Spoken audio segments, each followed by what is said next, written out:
तो hello friends, welcome back to my channel. और friend, आज की वीडियो सीरीज के अंदर हम डिस्कस करने वाले हैं important topic in the subject of cloud computing. जिस टॉपिक का नाम है privacy and security in cloud computing. जी हाँ दोस्तों, प्राइवेसी और सिक्योरिटी किस तरीके से काम करता है क्लाउड कंप्यूटिंग के अंदर, क्या उसके अंदर के फंडामेंटल्स होते हैं, सारी चीजों को डिस्कस करने वाले हैं। तो अगर आपने प्लेलिस्ट को एक्सेस नहीं किया तो जरूर प्लेलिस्ट को एक्सेस कर लीजिएगा, ताकि जो भी वीडियोस डेली बेसिस पे बन रहे हैं उनका जो नोटिफिकेशन है आपको मिलता रहे, और उन्हीं प्लेलिस्ट को फॉलो करके आप अपने नोट्स को बना सकते हैं। तो पॉइंट यहाँ पे कह रहा है कि privacy and security are paramount concerns for organizations and individuals adopting cloud computing solutions। यानी जो प्राइवेसी और सिक्योरिटी होता है वो एक प्रकार का paramount कंसर्न होता है किसी भी ऑर्गेनाइजेशन, किसी individual adopting cloud computing solution का। ओके, अगला पॉइंट करेंगे, since cloud environments often store and process the sensitive data over the internet in ensuring the confidently integrity and availability of data is critical।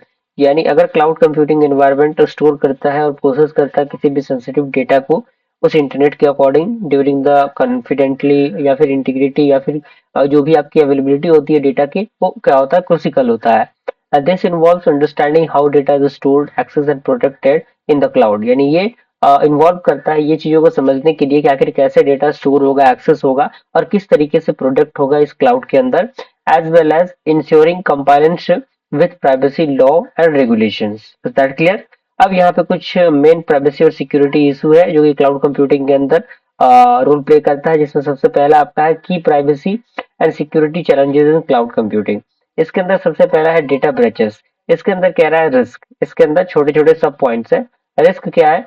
Sensitive information such as personal, financial और health care data may be exposed due to vulnerabilities और unauthorised access. यानी जो भी आपके sensitive data होते हैं, sensitive information हो गया, जैसे आपके पर्सनल डिटेल्स हो गए, कोई फाइनेंशियल डिटेल हो गया, हेल्थ केयर डिटेल हो गया, वो चीजें कहीं ना कहीं अनऑथराइज्ड एक्सेस में ना चली जाए, इसके लिए इसका यूज होता है। अगर इम्पैक्ट की हम बात करें, रिस्क ये होता है इसका। इम्पैक्ट की हम बात करें तो data breaches can result in identity theft, financial loss. यानी इसके वजह से जो आइडेंटिटी थिफ्ट होता है, यानी आपकी पहचान की चोरी हो सकती है, आप फाइनेंशियली लॉस हो सकते हैं, और लीगली कंसिक्वेंस एंड रिपुटेशनल डैमेज आपको किया जा सकता है। दूसरा आपका आता है डेटा लॉस। इसके रिस्क की हम बात करें तो data can be permanently loss due to accidental detection, hardware failure और मेलिशियस एक्टिविटी। यानी जो डेटा है वो परमानेंटली लॉस हो सकता है, किसके कारण? एक्सीडेंटल डिटेक्शन के कारण, हार्डवेयर फेलियर के कारण और मेलिशियस एक्टिविटी के कारण, just like cyber attack. Okay, impact की हम बात करें तो इम्पैक्ट में आपके सामने दिया हुआ है।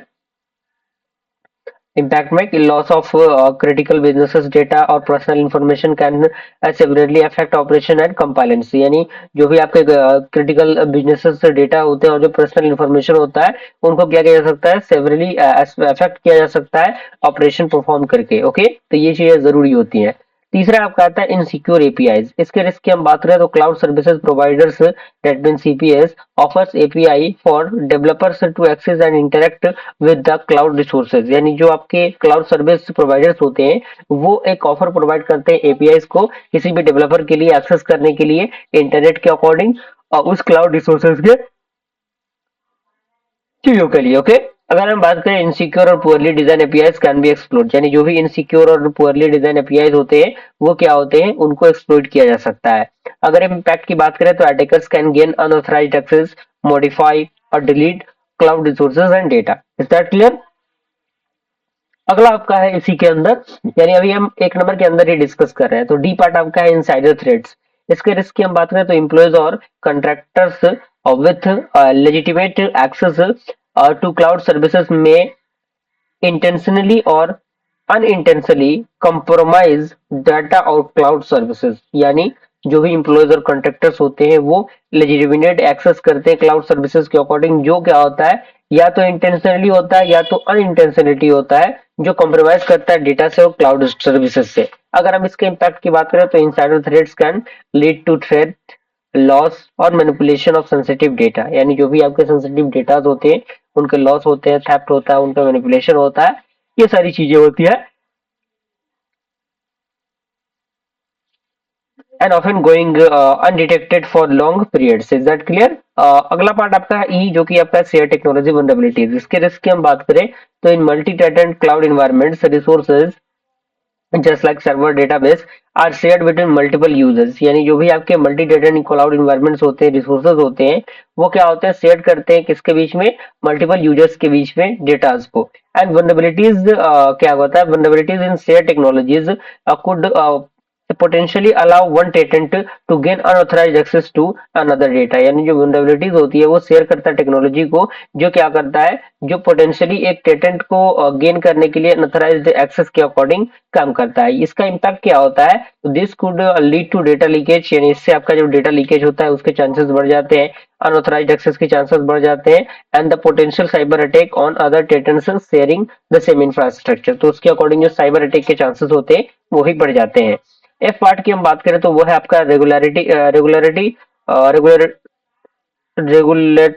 और कंपाइलेशन, ओके, कंपाइलेंस। तो इसके रिस्क की हम बात करें तो different countries have different laws and regulations regarding data privacy, यानी अलग अलग कंट्री में अलग अलग डेटा सिक्योरिटी के अकॉर्डिंग, डेटा प्राइवेसी के अकॉर्डिंग अलग अलग लॉ, अलग अलग नियम कानून बनाए गए हैं। Just like GDPR in Europe, यानी जीडीपीआर जो है वो यूरोप के अंदर इसका जो फंडामेंटल है बनाया गया है। तो इसके अंदर यहाँ पे दिया हुआ है सीसीपीए क्या है, कैलिफोर्निया के अंदर एक प्राइवेसी के अकॉर्डिंग लॉ है। इस तरीके से बहुत सारे लॉ अलग अलग देशों में होते हैं। इम्पैक्ट की हम बात करें तो organisation need to ensure that cloud providers meets these regularity requirements to avoid penalties और लीगल इश्यूज, यानी ऑर्गेनाइजेशन को जरूरत पड़ती है इंश्योर करने के लिए क्लाउड प्रोवाइडर्स को कि ये जो रेगुलरिटी रिक्वायरमेंट्स होती है उनको अवॉइड कर सके और उनके अकॉर्डिंग जो पेनाल्टीज है वो लीगल इश्यूज लिया जा सके। दूसरा पार्ट आपका आता है की security measures in cloud computing, वो तो आपका प्राइवेसी मेजर था, ये आपका सिक्योरिटी मेजर है। इसके अगर हम बात करें पॉइंट नंबर 1 की, तो डेटा इंक्रिप्शन आता है। व्हाट इट इज, ये क्या है, तो encrypting data ensure that it is unreadable और टू अनऑथराइज्ड यूजर्स, यानी जो इंक्रिप्टिंग डेटा होता है वो इंश्योर करता है कि ये अनरीडेबल है और अनऑथराइज्ड यूजर्स है, okay. And cloud providers typically offer encryption at rest, यानी जो क्लाउड प्रोवाइडर्स होते हैं वो टाइपिकली ऑफर करते हैं इंक्रिप्शन को एक रेस्ट पोजीशन में, जब डेटा क्या है, स्टोर्ड हो, and in transmit, that means when data is being transferred, okay. Best practices की हम बात करें इसकी, तो use a strong encryption protocol like AES 256 for data at the rest, यानी जो डेटा रेस्ट पोजीशन में हो उसके इंक्रिप्शन के लिए जो स्ट्रॉन्ग कह सकते हैं प्रोटोकॉल होते हैं, वो इस प्रकार के प्रोटोकॉल यूज होते हैं। And TLS for data in transmit, यानी डेटा को ट्रांसमिट करने के लिए टीएलएस का यूज हो। And manage encryption securely oppositely using a hardware security model, okay। And B part is that identity and access management, जिसे हम लोग आईएम कहते हैं। ये क्या होता है, तो इसके अंदर कह रहा है कि IAM is a framework for managing who can access cloud resources and what action that can perform, यानी ये क्या करता है, मदद करता है मैनेज करने के लिए और बताता है कि आखिर किसने इसको एक्सेस किया है क्लाउड रिसोर्सेज को और किस तरीके से वो उसका यूज कर रहा है, किस तरीके से उस पर एक्शन परफॉर्म कर रहा है। And this typically includes authentication just like password, multi-factor authentication and authorization just like role-based access control। अगर हम इसके बेस्ट प्रैक्टिस की बात करें तो implement least privilege access only giving users the permissions they need, यानी ये इम्प्लीमेंट करता है लिस्ट प्रिविलेज एक्सेस को, जिसको केवल यूजर की जरूरत पड़ती है, जो भी परमिशन उसको चाहिए उसके according. And use multi factor authentication that means MFA and review the permission regularity, okay. तीसरा पार्ट आपका आता है डेटा मास्किंग एंड टोकनाइजेशन। इसकी हम बात करें कि व्हाट इज इट, तो ये कह रहा है कि data masking involves obscuring sensitive data, making it unreadable while retaining its usability for analysis or processing। यानी जो डेटा मास्किंग होता है वो इन्वॉल्व करता है ऑब्सक्यूरिंग सेंसिटिव डेटा को, जो क्या करता है, अनरीडेबल जो आपका रिटेनिंग यूजिबिलिटी होता है उसके एनालिसिस और प्रोसेसिंग के लिए काम करता है। And tokenisation substitutes sensitive data with tokens which can be mapped back to the original data।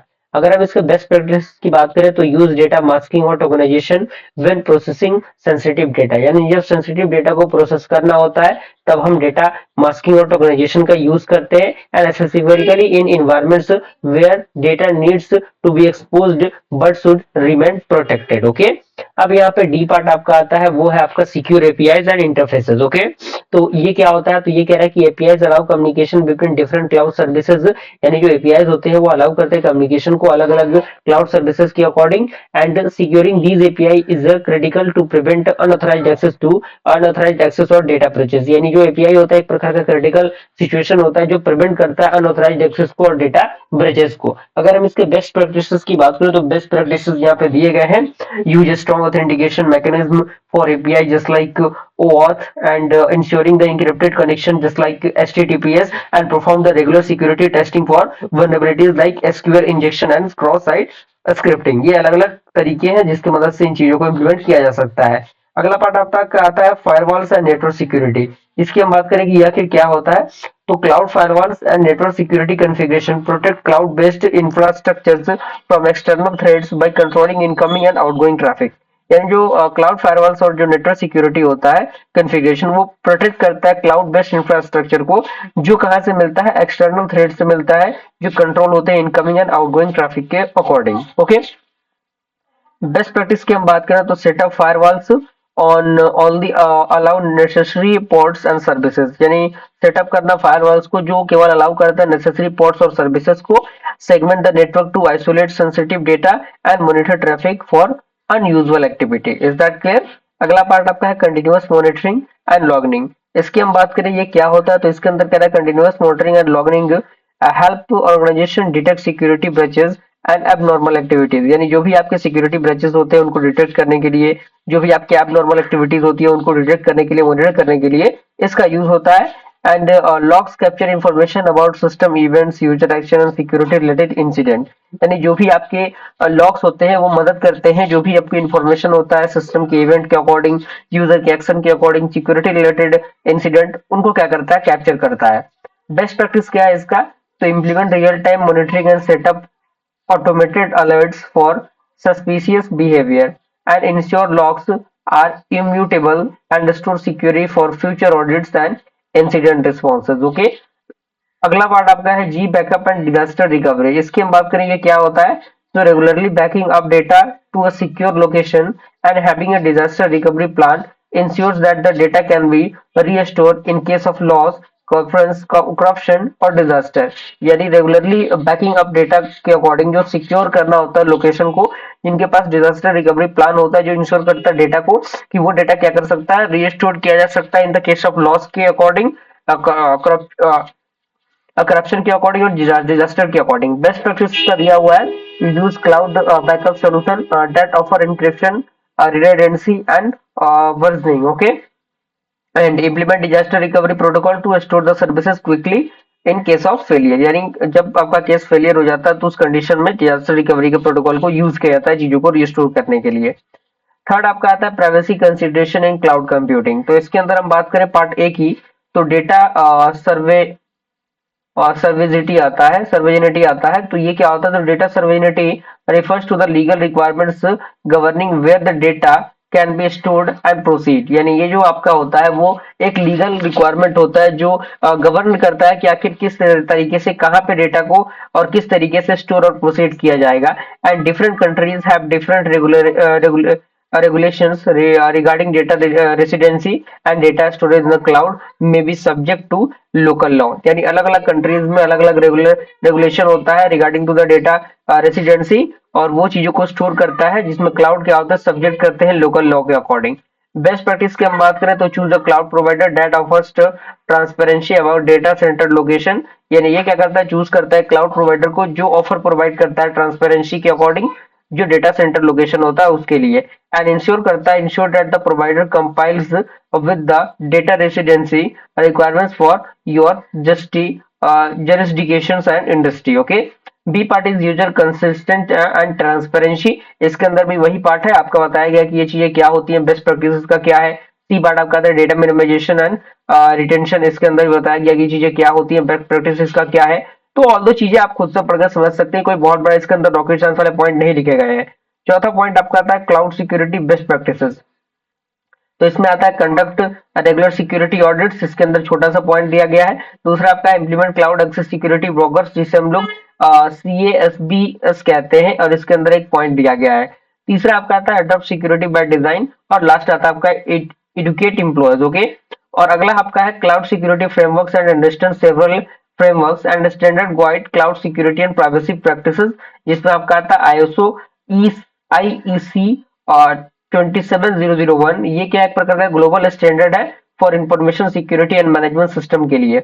और जो आपका SOC 2 क्या है, वो डिफाइंस करता है क्राइटेरिया को मैनेज करने के लिए, डेटा को प्रोटेक्ट करने के लिए, प्राइवेसी को और कॉन्फिडेंटिलिटी को। ओके, तीसरा आपका आता है GDPR. GDPR stand for general data protection regulation. इसकी हम बात करें तो एक regulation that protect EU citizens personal data, यानी ये ईयू सिटीजन्स जो होते हैं उनके पर्सनल डेटा को प्रोटेक्ट करने के लिए काम करता है।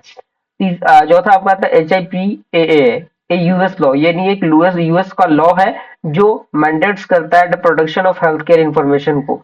और उसके बाद आपका आता है NIST साइबर सिक्योरिटी फ्रेमवर्क। तो ये आपका सेट ऑफ गाइडेंस है जो इंप्रूव करता है साइबर सिक्योरिटी प्रैक्टिसेस को। Is that clear? इसी के साथ ये टॉपिक भी हमारा कंप्लीट होता है। मिलते हैं अगले वीडियो में, तब तक के लिए थैंक यू।